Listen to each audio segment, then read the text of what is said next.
Sí. Entonces, como estaba comentando, durante este proceso de demostración primaria va a estar caracterizado por estos tres pasos: adhesión, activación y secreción, y agregación secretaria. Las plaquetas habitualmente no tienen, el endotelio no se encuentra expuesto, sino solamente va a estar expuesto lo que es el endotelio, y ese es el que va a estar en contacto con la sangre. El endotelio va a secretar ciertos componentes que van a evitar justamente la adherencia ya sea de eritrocitos o de plaquetas, a las paredes de los vasos sanguíneos. Ejemplo de ello, el óxido nítrico, ¿no? Pero cuando se genera una lesión y se expone este subendotelio, se va a exponer lo que es colágeno y lo que es el factor de von Willebrand. Ambos elementos, las plaquetas, en su membrana van a tener lo que son glicoproteínas que van a reconocer estos elementos. Entonces, la glicoproteína que se me va a unir a la, al factor de von Willebrand va a ser justamente la 1B59, mientras que con relación a la plaqueta, el otro receptor que contiene es el factor 6, que es este en color azulito, y se va a adherir a el colágeno presente en el subendotelio. Inmediatamente, cuando estas plaquetas se adhieren a ese subendotelio, en la membrana de esta plaqueta va a generarse un cambio conformacional, en donde estos otros receptores y proteínas que se encuentran hacia la cara interna de la membrana de las plaquetas, que hacia la cara interna del glicocálix de las plaquetas, va más bien a exponerse hacia el exterior celular, se van a poner sobre la superficie de la membrana, que va a ser el 1A, 2A, que es otro receptor, ¿ok? De, para colágeno, es decir, que va a favorecer que no solamente se va a adherir por aquí y por este otro receptor, sino que a través de este va a generar una mayor estabilidad de esta plaqueta sobre este subendotelio, sino que también va a exponer este otro que está en colorcito verde, que es el complejo 2B3. ¿Okay? Y este complejo es un receptor para el fibrinógeno. Recordemos que este fibrinógeno, esta cadenita como en color roja, ¿okay? Es una proteína que se está circulando en el plasma, que se sintetiza a nivel hepático, y que ella va a actuar como un puente entre una plaqueta y otra plaqueta. Y eso es lo que se va a conocer justamente como el proceso de la parte de lo que es la activación. A su vez, así como se exponen estos dos receptores, las plaquetas, cuando se encuentran activadas, van a secretar una serie de elementos como el calcio, que son los gránulos alfa y los gránulos densos. Entonces va a secretar serotonina, va a secretar fosfolípidos, va a secretar calcio, va a secretar ADP, ATP, algunos factores como el factor 8, factor 5, todo eso va a ser liberado, ¿ok? Y de esa manera va a generar que las otras plaquetas que se encuentran circulando en el plasma, apenas pasen por esta parte de acá, inmediatamente va a cambiar su conformación y va a favorecer que más plaquetas, va a reclutar a más plaquetas para poder sellar todo este sitio de la lesión. ¿Ok? Entonces aquí, justamente, aquí tenemos algunos de los gránulos densos y algunos de los gránulos alfa que van a ser secretados por estas plaquetas durante este proceso de activación celular. Y vean que, entonces, eh, como justamente este complejo 2B3A va a ir uniendo lo que es fibrinógeno y otros complejos como el 1B, 5,9, ¿ok? No solo se va a unir con el factor de von Willebrand, que aquí está representado en color verde, que está localizando el subendotelio, sino que la misma plaqueta va a liberar también entre sus gránulos factor de von Willebrand, ¿ok? Para de esa forma tener otros sitios de unión o de puente para que haya una mejor adhesión entre las distintas plaquetas que se encuentran activas. Entonces se van a unir tanto por la cadena esta complejo 2B fibrinógeno y se van a unir por este otro complejo. ¿Okay? Hasta aquí sí lo siguen, ¿no? Estoy hablando de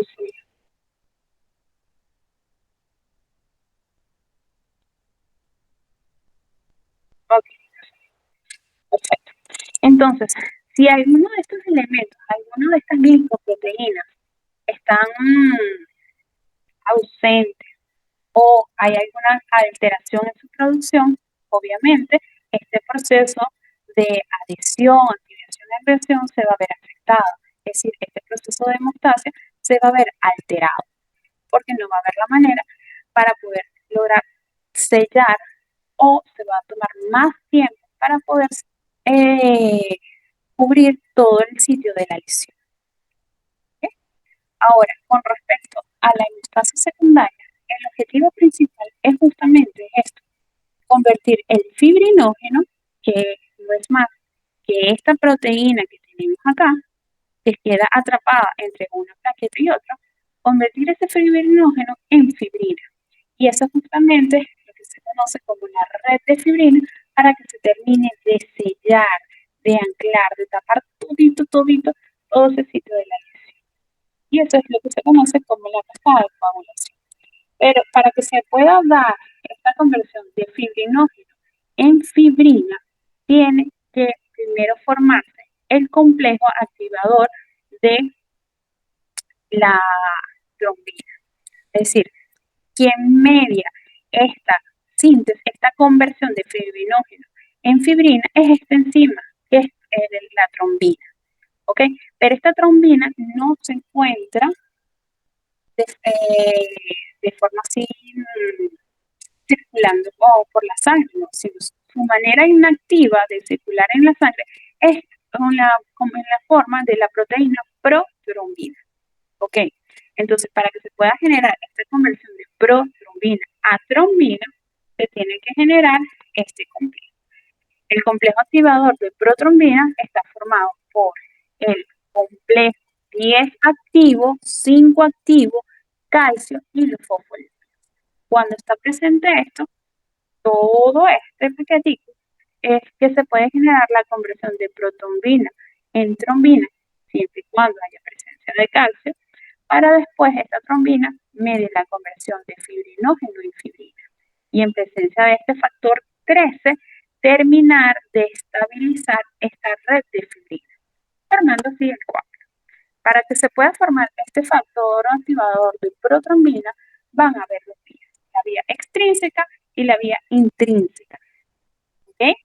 Entonces, en la vía extrínseca va a estar el detonante, es justamente ocurre la lesión en el endotelio, se expone ese subendotelio y ese endotelio que se encuentra dañado va a empezar a secretar el factor tisular.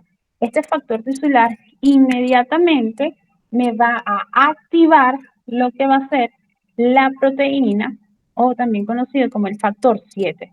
Esta es una proteína de origen hepático. ¿Ok? Y esta proteína 7, en presencia del calcio y estimulada por este factor tisular, también conocido como tromboplastina tisular, es la que me activa ese factor 7 activo. Y este factor 7 activo, en presencia también del calcio, me va a generar la activación de este complejo activador de protrombina. La otra vía es que tenemos nosotros en el subendotelio, la presencia de colágeno, ¿no? Entonces, inmediatamente cuando está ese colágeno expuesto, se me va a generar la activación del factor 12, ¿ok? Este factor 12, luego, en presencia de la calicreína, me va a generar la activación de factor 11, este factor 11 estado activo en presencia de calcio me va a generar la activación del factor 9 y el factor 9 en la combinación de factor 8 activo, calcio y los fosfolípidos me va a generar un complejo que me va a activar a su vez este factor 10 en estado activo para así formar lo que es este complejo activador de protrombina. Importante, recuérdense que así como que muchos de estos factores requieren de la vitamina K, ¿ok? Entonces, ¿cuáles son los factores que van a requerir de la vitamina K para poderse formar? La protrombina, que es justamente nuestro factor 2, el factor 7, que viene de la vía extrínseca, el factor 9, el factor 10, ¿ok? Todos ellos van a requerir de vitamina K, ¿ok? Durante su proceso de síntesis y producción y todo, para poder llegarse a activar y para poderse formar. Es decir, si está ausente, la vía intrínseca, la vía extrínseca, inclusive esta otra parte de la vía, se va a ver alterada. ¿Ok? Entonces, otra vía por el cual esta vía extrínseca puede generar este complejo activador de protrombina es que cuando este factor 10 se encuentra, 10, perdón, no, 7 se encuentra en estado activo, él puede también, mediante la presencia del calcio, mediante la presencia del calcio, generar la activación del factor 9. Entonces vemos que este factor 9 va a estar activado tanto por vía intrínseca como por vía extrínseca, aunque el predominio es por vía intrínseca. ¿Ok? Otra parte importante, y creo que lo tengan presente, esta cuestión de las distintas etapas de la vía de coagulación, ¿ok? No es que primero se tiene que generar lo que es el trombo y después es que se va a generar lo que es la hemostasia secundaria. No, no, no, no, no. Inmediatamente. Así que cuando se expone el subendotelio y se va activando, ok, se van pegando las plaquetas y se van activando y se van agregando cada una de esas plaquetas, en paralelo, esta exposición del colágeno y esa liberación de lo que es la tromboplastina tisular me va generando también la activación de la hemostasia secundaria. ¿Ok? Otra cuestión, vean que este factor 5, aunque aquí no está escrito, también el factor 8 va a ser liberado primeramente por las plaquetas. Y este fosfolípido que ustedes ven acá, PF, no es más, una parte va a ser liberado por las plaquetas, al igual que este calcio, que es esencial, ¿ok? También va a ser liberado por los gránulos de las plaquetas, como los fosfolípidos que conforman, ¿ok? La membrana del glicocáliz de la plaqueta es sobre esa membrana que van a ensamblarse estos complejos para que se pueda generar esta conversión, esta formación de este complejo activador y posteriormente la conversión de protrombina a trombina. Así que existen estos factores para que se forme el coágulo. Ya una vez formado ese coágulo, también tienen que ver otros factores que me regulen y que no se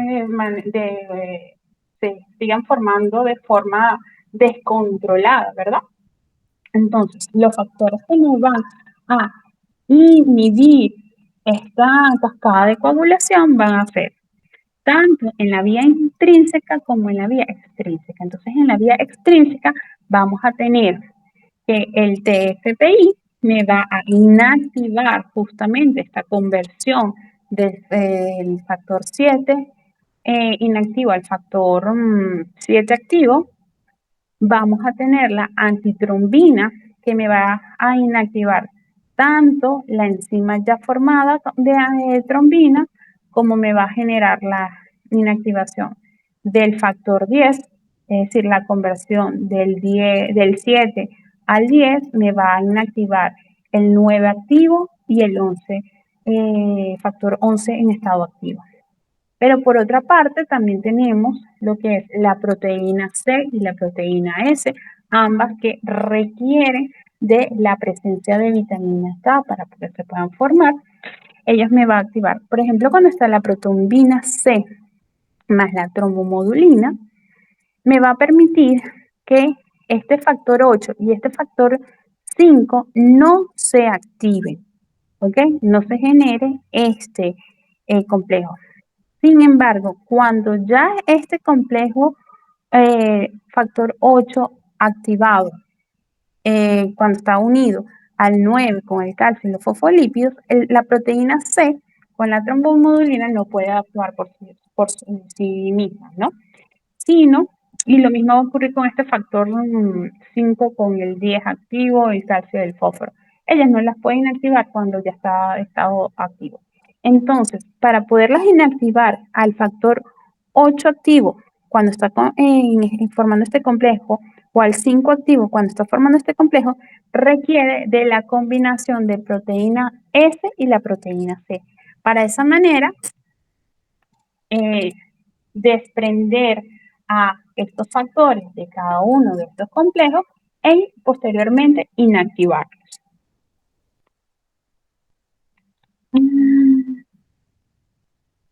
Ok, eso por una parte. Por otra parte, ya una vez que se selló completamente en la lesión, que ya transcurrió el tiempo en donde se volvió a regenerar ese tejido, tiene que degradarse ese coágulo. Y ese es a través del proceso que se conoce como la fibrinol, en donde a su vez, como cuando se iba ensamblando todo ese trombo plaquetario e iba quedando entre las plaquetas ese fibrinógeno que después se convirtió en fibrina, ¿ok? Y que se iba dentro de a su vez esa proteína que iba circulando en el plasma, se quedó atrapada en dentro de ese trombo. También otra proteína que se encuentra circulando en el plasma y que es de origen hepático es el plasminógeno. ¿Ok? Y ella también se va a encontrar, más o menos cuando se empieza a ensamblar todo el trombo, ella se va a ir adheriendo a la superficie del fibrinógeno. ¿Ok? Ya cuando usted empieza a activar lo que es la trombina, se me empieza a generar a nivel del subendotelio la activación de el UK y el factor activador de plasminógeno, el TPA1, ¿ok? Que me va a favorecer la conversión de plasminógeno en plasmina, ¿ok? Y esta plasmina es la que posteriormente va a actuar sobre la trombina y la va a inactivar, degradando de esta forma, no solamente a nivel de trombina, sino también me va a degradar la fibrina y de esa forma me va a generar la degradación de ese coágulo sanguíneo, formando todos los productos de degradación de fibrina. Estos productos de degradación de fibrina nosotros también los podemos cuantificar por métodos de laboratorio, a través de métodos enzimáticos, en donde nos puede dar un indicativo de cómo está funcionando ese proceso de fibrinólisis. Esta plasmina es una enzima que es muy reactiva, por eso se encuentra como limitada justamente a cuando se encuentra en manera activa a la zona del trombo. No puede estar difuminada por la sangre porque si no destruye todo a su paso, ¿no?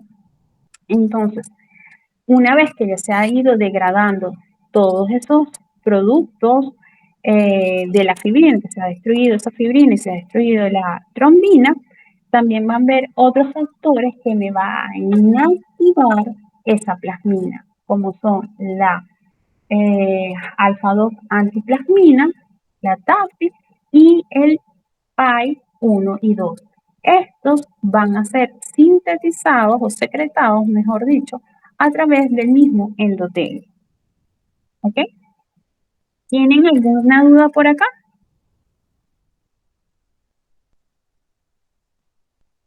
Si no lo tienen, buenísimo. ¿Ok? ¿Qué es importante de todo eso? Además de que ustedes comprendan bien lo que es este proceso de tanto de hemostasia primaria, hemostasia secundaria, cuáles son cada uno de los elementos que participan, qué lo activa, qué no lo activa, qué es esencial para que pueda ocurrir las pruebas de coagulación. También es muy importante. Entonces, aquí yo les dejo un resumen de las distintas pruebas. Tenemos la concentración de plaquetarias, tenemos este que es el tiempo de sangrado. Este tiempo de sangrado me va a evaluar son básicamente el tiempo que se va a tardar en formarse el trombo plaquetario. Recuérdense, trombo plaquetario, ¿qué me quiere decir eso? Me quiere decir hemostasia primaria, ¿no? También me evalúa el proceso de vasoconstricción, pero eso de manera indirecta, ¿no? Ajá. Otra pruebas que son importantes en este proceso de hemostasia van a ser la prueba de coagulación, que esa sí me evalúa todo el proceso general, porque este tiempo de coagulación me vas a evaluar es esto, esta parte final. ¿Cuánto es el tiempo que se tarda desde que uno le agrega los distintos elementos para disparar esta señal hasta que me llegue a formar toda la fibrina, pues todo ese coágulo? Tenemos el tiempo de trombina, que me evalúa también es justamente esta parte de acá, es la vía común, desde el 10 hasta este factor 3 activo. Desde el 10, esta vía común, ¿cuánto es el tiempo que se tarda? Tenemos el tiempo de protrombina, que me evalúa es el tiempo que se tarda de formarse el coágulo, pero es desde el lado de la vía extrínseca, es decir, el tiempo que se tarda desde el factor 7 hasta formarse mi coágulo sanguíneo. El tiempo de parcial de tromboplastina me evalúa es la vía intrínseca, es decir, desde el factor 12, en otras palabras, desde que la sangre se encuentra en contacto con el colágeno, ¿ok? Hasta mi formación de mi coágulo sanguíneo, ¿ok? Y luego tenemos que en este caso el colágeno tiene como una polaridad negativa. Obviamente en el laboratorio tú no le vas a colocar colágeno, sino que cuando la sangre se encuentra expuesta a la sílica del vaso, del tubo de ensayo, que tiene una cierta polaridad, ese plástico tiene una cierta polaridad que es negativa, va a ser el homólogo a ese colágeno, ¿ok? Por eso es que se genera la activación de ese factor 12. Ok, tenemos también lo que es tiempo de retracción del coágulo sanguíneo. Esto nos va a evaluar qué es fibrinólisis, ¿ok? Tenemos la prueba de los números de que van a evaluar qué es también a su vez la fibrinólisis, porque nos va a dar es el tiempo que se tarda de degradarse los fragmentos del coágulo sanguíneo. Es decir, estos dos últimos nos evalúan esta parte de acá. Entonces, por ejemplo, si yo puse ejercicio, no puse ejercicio. Ajá. Entonces, si por ejemplo, algunos de estos elementos, si las plaquetas van a estar disminuidas, ¿cuál de estas distintas pruebas se van a ver alteradas? Díganmelo ustedes, para ver si me siguen.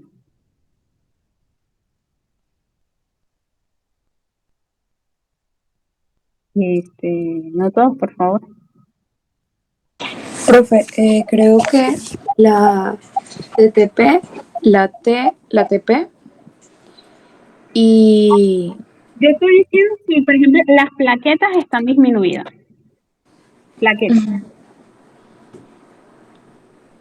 Bueno, el tiempo de sangrado se va a ver aumentado, ¿no? Exactamente, porque como va a haber menos plaquetas, le va a tomar más tiempo en poder formar el trombo plaquetario. Ujú. Ok. Ahora, si yo les digo, el factor 7 va a estar aumentado, porque yo le estoy metiendo algún medicamento en donde está estimulado ese factor 7. ¿Cuál prueba se va a ver alterada? La coagulación. Ajá, esta, ¿cuál más? Y igual también como la formación del coágulo en general, entonces también la TTP Ok, TTP, recuerda que es vía intrínseca. Yo estoy intrínseca. diciendo factor 7. Ah, ok. Entonces la extrínseca. Exacto, la ATP. Ujú. Entonces se vería alterada el tiempo de coagulación y la ATP. Y como yo les dije a ustedes que está sobreestimulado el factor 7, el tiempo va a ser mayor o menor. Mayor. No, mentira, mentira, menor. Exactamente, va a ser menor. ¿Ok? Porque si hay más presencia de algo, le va a tomar menos tiempo en Tiempo. formar el Ujú. coágulo. ¿Ok? Claro. Y viceversa. Si está disminuido algún factor, le va a tomar mayor tiempo formar ese coágulo. ¿Ok? Ujú. Sí. Entonces, manejen eso bien. ¿Ok? Ok. Porque eso. Profe, yo sí Cuanto tenía una duda anteriormente, pero en verdad no quisiera que volviera a las diapos, sino anteriores, porque era con respecto a las fórmulas que determinaban justamente eh, la, la BCM, la HCM, que si la volemia, el volumen corpuscular medio. Esas fórmulas tendremos que saber ejecutarlas.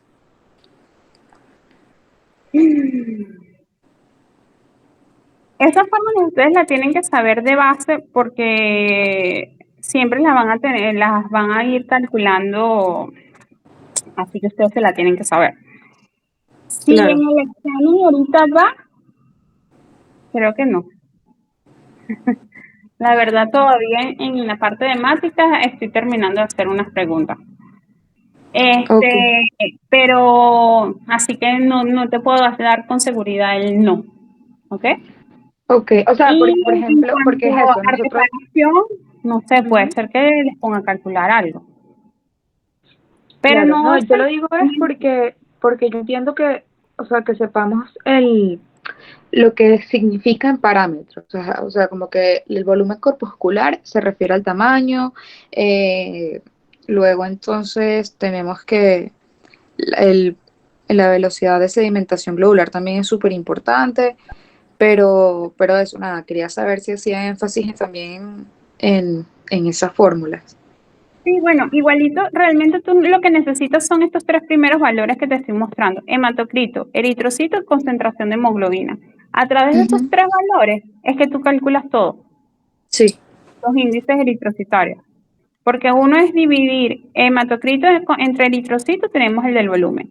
Si dividimos hemoglobina entre eritrocitos, tenemos hemoglobina. Y si dividimos hemoglobina entre eritrocitos, tenemos esta, el corpuscular medio. Y lo único exacto. que la diferencia es que algunos los multiplicas por 10 y otros por 100, porque es como Ujú. un porcentaje. Entonces, Ok,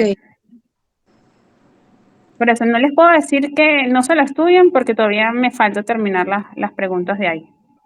Entonces, chévere. ahorita les vamos a ir a otra parte, que es glándula adrenal. Se los traje así como tipo resumen. Presten bastante atención, por favor.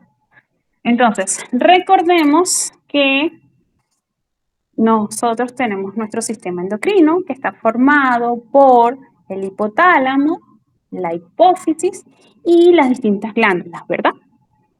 En donde este sistema regula prácticamente todo, ya sea en este caso el eje que regula la suprarrenal como también existen otros ejes que me pueden regular la producción de las hormonas tiroideas, me puede regular la producción de las hormonas sexuales a través del eje NRH que actúa sobre la gónada, me puede regular todo, todo. El sistema endocrino regula todo. Entonces, en este caso, vamos a concentrarnos en cuanto a la glándula adrenal, también conocida como la glándula suprarrenal. Y esta glándula suprarrenal se encuentra dividida por una región que se conoce como la parte de la corteza adrenal y una parte que forma la médula adrenal. Cada una de estas regiones tiene un origen embrionario diferente. ¿Ok? Esta región de la médula adrenal va a estar formada de la cresta neural, mientras que esta zona de la corteza va a tener otro origen.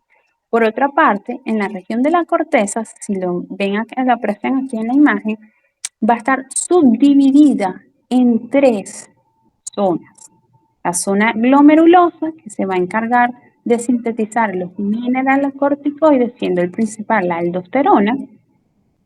En el medio vamos a tener la zona fascicular, ¿okay?, que se va a encargar de sintetizar los glucocorticoides, siendo el principal de ellos el cortisol, y que es nuestra famosa hormona que regula el estrés. Y en la parte más interna tenemos la zona reticular, que nos va a sintetizar los andrógenos adrenales, ¿verdad? ¿Cuál es él? La dihidroepiandrosterona. Entonces, la síntesis, mientras que aquí a nivel de la médula, lo que se va a sintetizar son las catecolaminas, tanto la adrenalina como la noradrenalina. Recordemos que la perfusión de esta glándula va a ser de tipo centrípeta, es decir, atraviesa el brazo desde la zona más externa, es decir, desde la región de la corteza, baña toda la corteza hasta la región de la médula y luego en el centro es donde van a estar las vénulas que van a recoger ese flujo sanguíneo que ha atravesado a esa glándula. Y que ciertas hormonas, principalmente el cortisol, que es sintetizado aquí a nivel de la corteza, me puede modular o va a actuar en una etapa en la síntesis y secreción de estas catecolaminas. Recordemos acá de los ejes. En este caso tenemos la CRH, ¿ok?, que se localiza a nivel del hipotálamo, que va a actuar sobre la hipófisis y me va a estimular la producción de la hormona ACTH. Esta hormona ACTH va a liberarse el torrente sanguíneo y va a actuar justamente sobre la corteza de la glándula suprarrenal, ¿ok?, en donde se va a liberar cortisol, también va a regular la secreción, la síntesis y secreción de la dihidroepiandrosterona y de manera indirecta, porque recuerden que esta CTH es esencial justamente para lo que era el proceso de síntesis del colesterol. Okay, por eso le digo de manera indirecta, me va a regular también la síntesis de la aldosterona.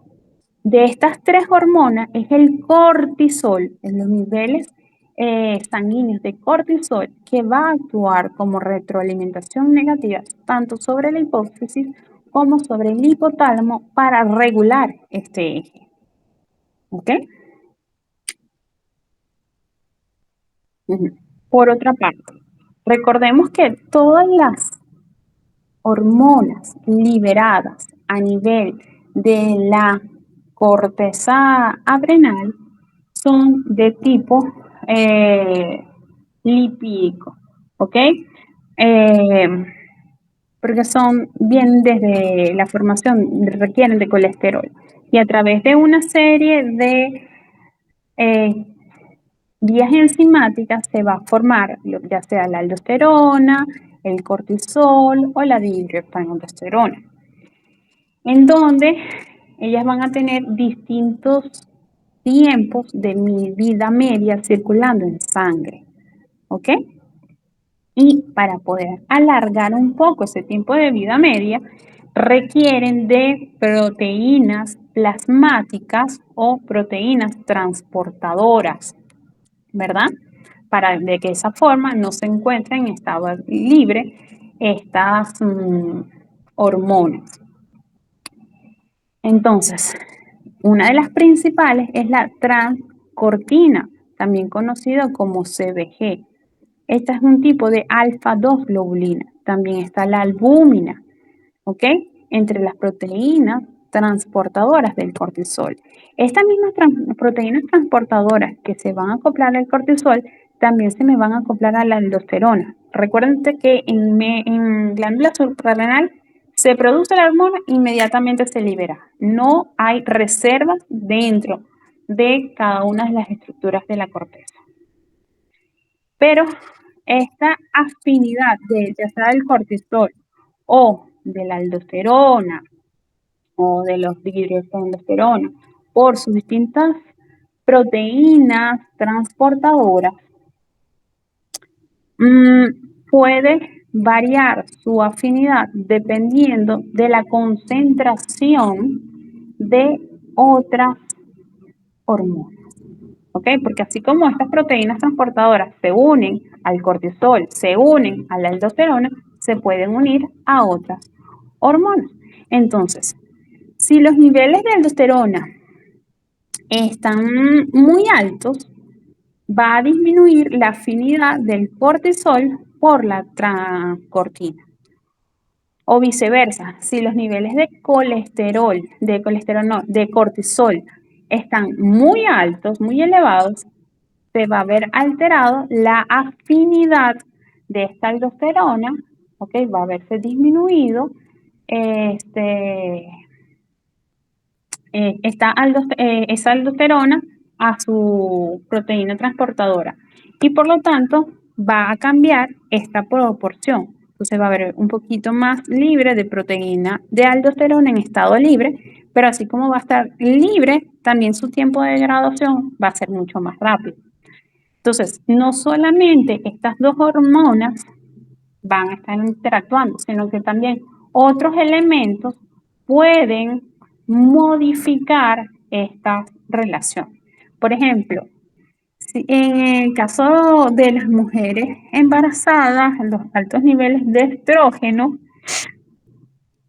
favorece o aumenta la producción de la transcortina.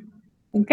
Y eso hace que a su vez aumente también, porque va a tener mayor cantidad de proteínas a las cuales se pueden adherir, indirectamente aumenta los niveles de cortisol. Caso contrario, por ejemplo, las hormonas tiroideas, ellas van a competir por justamente la interacción con este tipo de hormonas, de proteínas transportadoras. Entonces, altos niveles de hormonas tiroideas me va a disminuir la afinidad tanto de aldosterona, del cortisol, por este tipo de proteínas. Inclusive me puede generar daño a nivel de corteza y verse modificado los valores o los niveles de concentración de cada una de estas distintas hormonas. ¿Ok? Cada una de estas distintas hormonas, el sitio donde se van a ser inactivados una vez que haya cumplido su tiempo de vida media, haya realizado dicha función, va a ser inactivado a nivel del hígado, ¿ok? En donde va a estar conjugado con el ácido glucurínico y los sulfatos hasta poder finalmente ser excretado por el riñón. Lo mismo ocurre con la aldosterona. ¿Hasta aquí tienen alguna duda? No, ¿verdad? profe, yo tengo una duda sobre entonces lo que mencionaba en la anterior, es que si yo entonces tengo un aumento del cortisol, voy a tener un aumento de este unido a la hemoglobina a la proteína Angiografía. transportadora, que sería la transcortina, pero ella va a seguir teniendo la misma cantidad libre, es decir, yo entiendo que la cantidad libre de una hormona es la que es activa, Ujú, ¿cierto? sí. Entonces, porque, bueno, nada, se me generó esa duda cuando mencionaba que cambiaban, que el cortisol, si tenía un aumento, iba a disminuir, que digo, iba a aumentar la cantidad de la aldosterona libre porque el transportador del cortisol iba a estar utilizándolo Bueno, todo. es simplemente, hay una cierta cantidad de producción de transportina que te va a producir a nivel hepático, ¿ok? Ujú. Digamos que es un 100%. Entonces, Ok. normalmente tiene que distribuirse la demanda, ¿no? Entre, bueno, 20 para ti, 20 para aldosterona, 20 para hormonas tiroidea, tanto para un 10% para la dihidroepiandrosterona, otro porcentaje para el estradiol, otro porcentaje para cualquier otro glucocorticoide y vamos a decirle que un 40% para el cortisol, digamos, un ejemplo, ¿ok? Pero, ¿qué pasa cuando el Ok, cortisol aumenta tanto? O viceversa, cualquier otra hormona. Si ya no, ya yo no ocupo mi 50%, sino que ahora yo estoy empezando a producir un 60 o un 70%. ¿Qué va a ocurrir con las otras? Las voy a ir desplazando, ¿verdad? Porque voy a empezar a ocupar, primero me va a generar altos niveles de cortisol a nivel hepático, me van a estimular una mayor producción de transportina. ¿Ok? Lo mismo ocurre con, por ejemplo, con otras hormonas que son así tan importantes como el cortisol, como por ejemplo las hormonas tiroideas. Ellas también a nivel hepático pueden modificar un poco la síntesis de ciertas proteínas para que ellas estén en mayor circulación. Entonces, si ya el cortisol ya no ocupa su 50%, sino que ahora ocupa un 70%, las otras hormonas ya no van a poder acoplarse a su transcortina. Por lo tanto, pasan a estar en forma libre si se mantiene más o menos la misma cantidad de producción de las otras hormonas. Entonces, su tiempo de estado libre va a cambiarse aquí, ya no pasaría un 40% de aldosterona, sino que pasaría a un 50% en estado libre. Pero a su vez, eso también va a hacer que se degrade muy rápidamente. ¿Ok? Porque recuérdense que las hormonas cuando están en estado libre tienen que ejercer su función rápida y después se degrada. Entonces, eso te va a generar alteraciones en el organismo. Si se altera el equilibrio hormonal. ¿Sí me sigues, Lizu? ¿Aló? Ay, me quedé hablando sola. No, profe, sí se escucha. Pero Ah, no pero sé si, no sé Lizu, si Lizu ya dime. estamos procesando. Ajá, Camila, que no entendiste.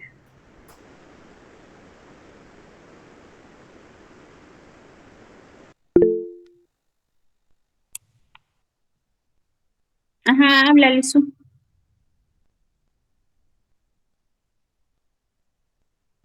¿aló, sí se escucha? Sí, ahora sí. Ah, ok. No, sí, ya tengo, o sea, era mi duda. Es decir, si hay hipertiroidismo, se va a tener más cortisol libre, pero no sé si eso entonces va a generar una un aumento del colesterol, o como se va a degradar más rápido, entonces va a haber menos colesterol. Esa parte no sé Una cosa es cortisol y otra cosa cómo es interpretar. colesterol. Colesterol es Sí, la cortisol. molécula sobre la cual que va a servir de base para formar todas las hormonas Sí, sí, suprarrenales. sí. No, cortisol, cortisol. Bueno, es que todo depende. Depende desde qué punto lo estés viendo. Porque, por ejemplo, Sí, perdón. Si hay un si aumento de las hormonas tiroideas, ok. Por, por eso te estoy diciendo, dependiendo de dónde lo estés viendo, porque una parte es el inicio de un aumento de hormonas tiroideas, al comienzo vas a ver un desplazamiento por justamente ese es el factor de competición por las hormonas transportadoras, ¿verdad? Pero si llega más bien a avanzar ese proceso de aumento de hormonas tiroideas, va a ocurrir más bien es que hasta pueden destruirte la corteza suprarrenal. Y si te destruyen la corteza suprarrenal, va a haber producción de estas hormonas, va normal,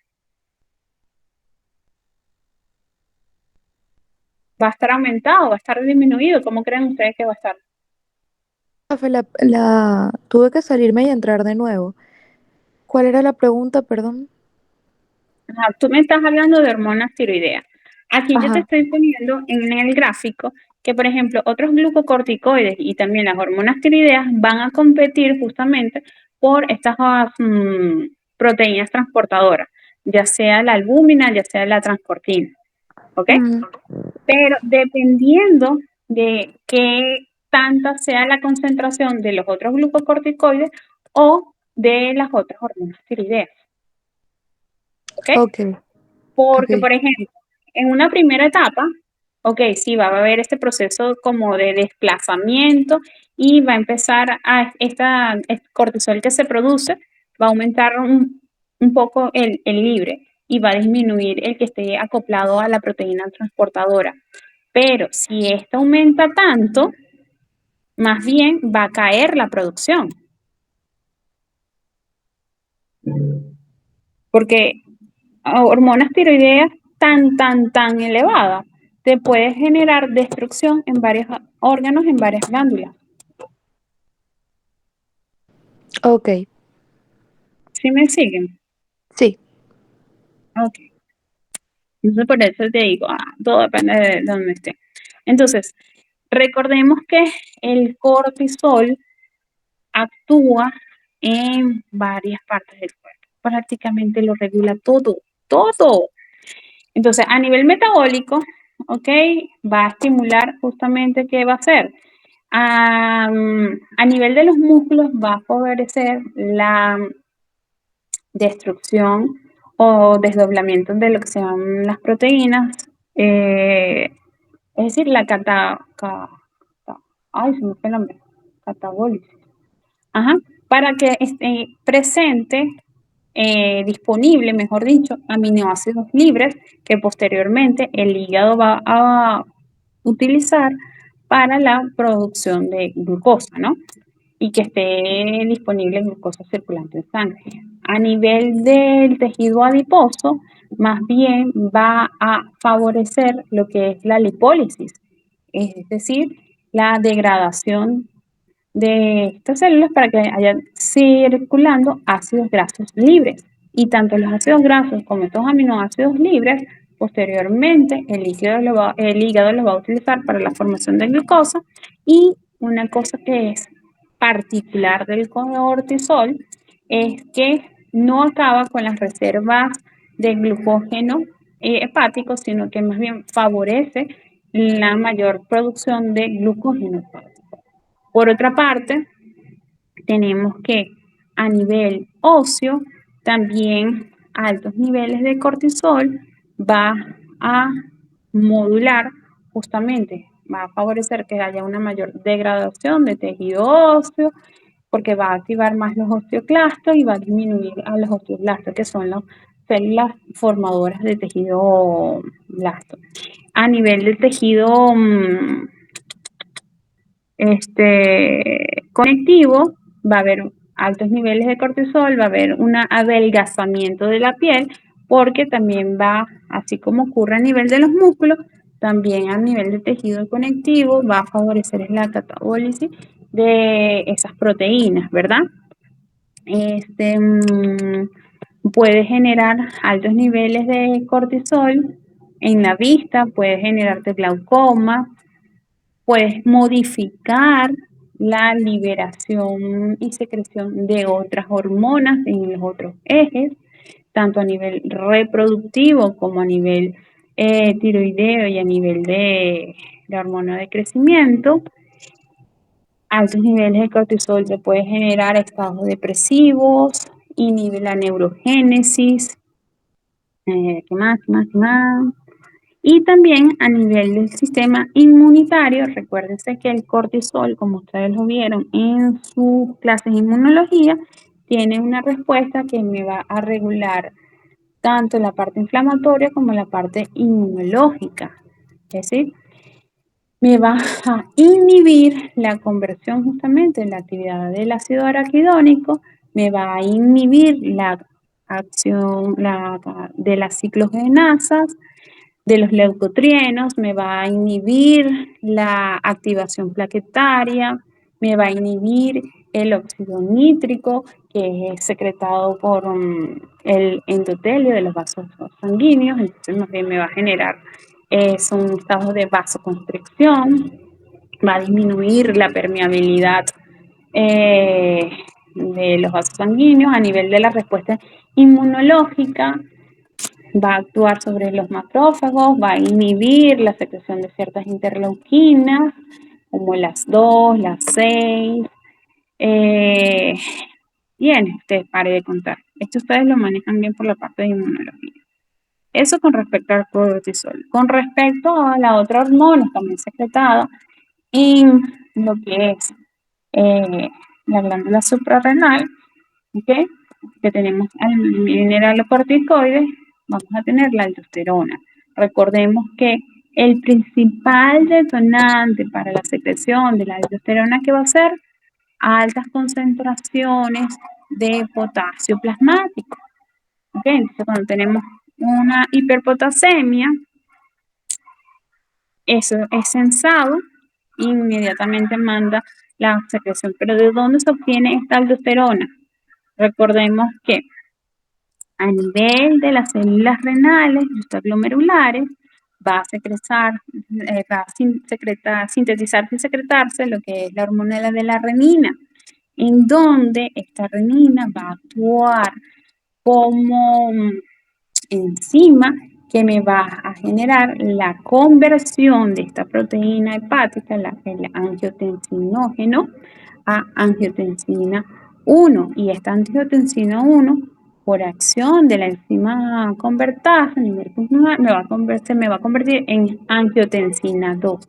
Y esta es la angiotensina 2 que me va a regular que justamente aquí a nivel de las células del ducto colector cortical a nivel renal, lo que me va a generar esta angiotensina es estimular esta angiotensina a nivel de la glándula suprarrenal la producción de la aldosterona. Y una vez formado esta aldosterona a nivel de estos túbulos contorneados, recuérdense que aldosterona y cortisol son hormonas que actúan, su función la ejercen a nivel intracelular, es decir, a nivel del núcleo.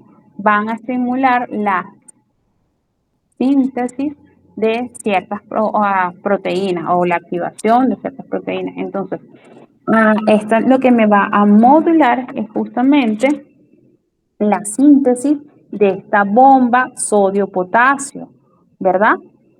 Hacia el lado del capilar. Y también me va a aumentar la transcripción de esta hormona transportadora de sodio del lado luminal. Entonces, en esta partecita de acá es donde tenemos nuestra orina y esta parte de acá es donde tenemos nuestro espacio intersticial. ¿Por qué te me pasaste? Ajá, entonces, ¿qué es lo que va a favorecer?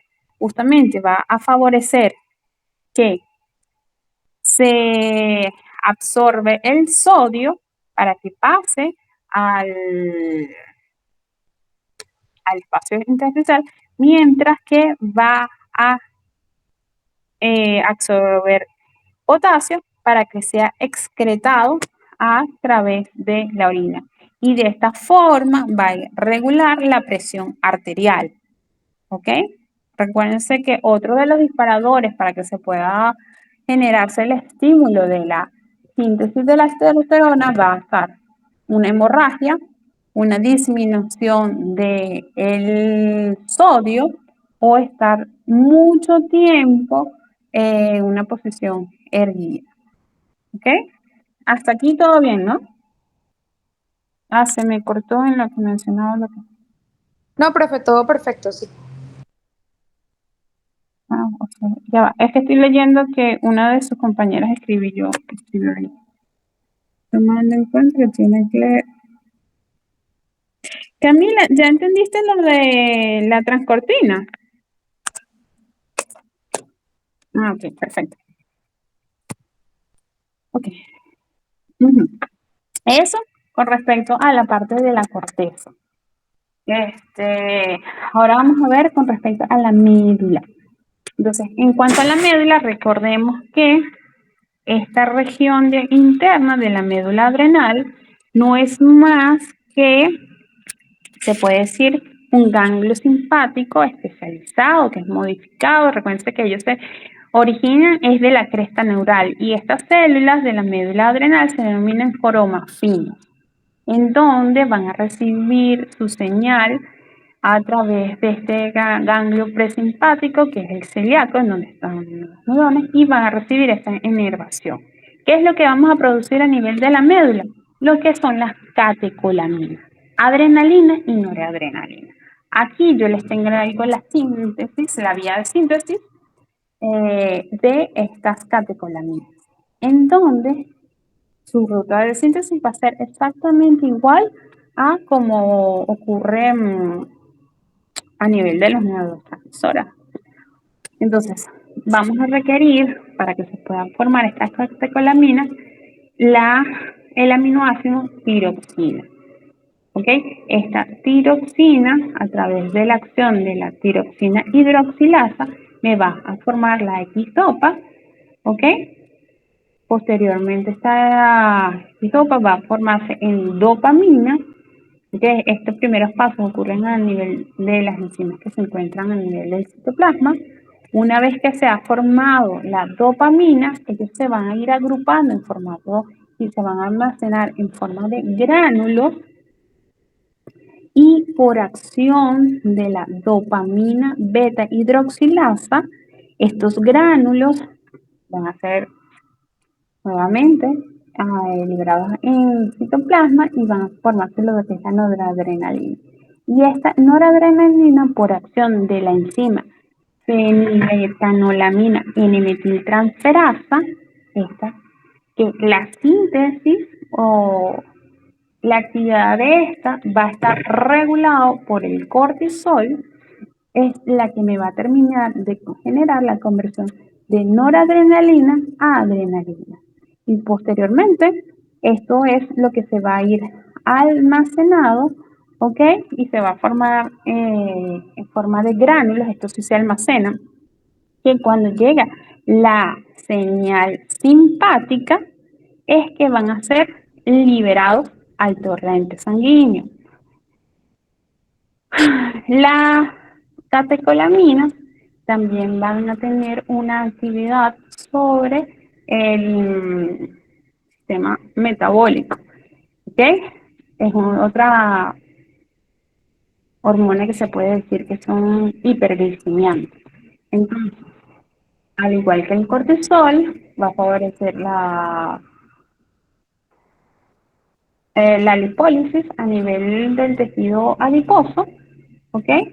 A nivel del tejido muscular y a nivel del tejido conectivo va a favorecer la catabólisis de estas proteínas para que haya aminoácidos libres, y tanto estos aminoácidos libres como los ácidos grasos libres van a nivel hepático, van a favorecer la formación de glucosa.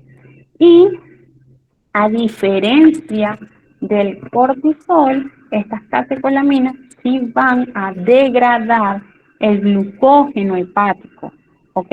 Pero ahí tienen una particularidad estas catecolaminas, que a nivel del páncreas, ellas me van a inhibir la acción de la insulina. ¿Ok? Y también, exactamente igual como ocurre a nivel de las otras catecolaminas que son liberadas a nivel del sistema simpático, van a actuar sobre sus respectivos receptores alfa o beta, y van a tener factores tanto de estimulación como de inhibición. O depende del tipo de órgano sobre el cual están ejerciendo su función y el tipo del receptor. ¿Ok? Entonces, a nivel de vasos, van a estar sobre las alfa y van a generarse un vasoconstricción. A nivel del corazón, son los beta y van a aumentar el gasto cardíaco.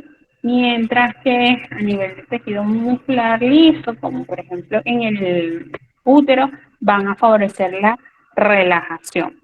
¿Ok? Eso es a manera general de acá. Recordemos que el estrés es la respuesta que nos va a generar nuestro organismo ante cualquier señal estresante, ya sea de tipo emocional, física o inclusive generada por alteraciones en otro sistema. Todas estas distintas señales el cerebro lo va a recibir como es una señal de estrés, libero catecolaminas y libero cortisol. ¿Ok?